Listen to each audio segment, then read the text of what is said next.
Squash and stretch is one of the most important, if not the most important of the 12 principles of animation. If you don't use it, your animations won't look very realistic at all. And that's really bad because the whole point of animation is to convince the viewer that an inanimate object is moving and breathing. However, if you use squash and stretch correctly, your stop motion animations will look fantastic. Now here's how you can use it. Squash and stretch is actually very simple. As the object moves faster, the object will stretch. If the object slows down or hits another object, it will squash. If you think about it, most objects don't really squash and stretch that much at all in real life. However, in animation, everything tends to be exaggerated. After all, that's why it's called animation. Because of this, the small amount of squash and stretch that actually happens in real life translates to quite a bit of squash and stretch in animation. The most common example of this is the bouncing ball. In the bouncing ball exercise, the ball will start in the air and will be stretched out. As the ball falls towards the ground, it will be most stretched out right before it hits the ground. When the ball hits the ground, the ball will obviously squash. The ball will be most squashed right before it starts to go into the air again. The ball will stretch out just a little bit at first, and then it will start to stretch out even more. But as the ball reaches the top of the arc, it will stretch less. On the descent, the ball will stretch out little by little until it reaches the ground again. Now you do have to be careful that the volume of the object does not change,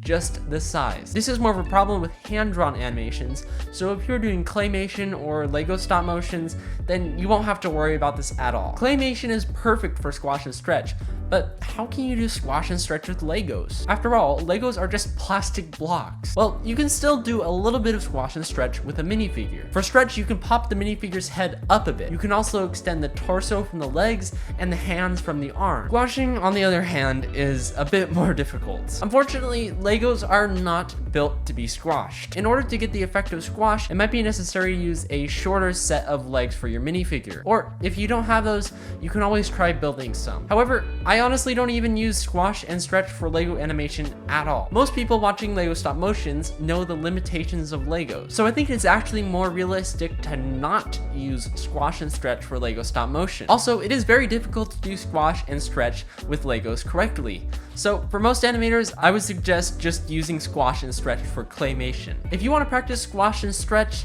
the bouncing ball exercise is perfect for you. Go watch this video right now to learn how it works step by step.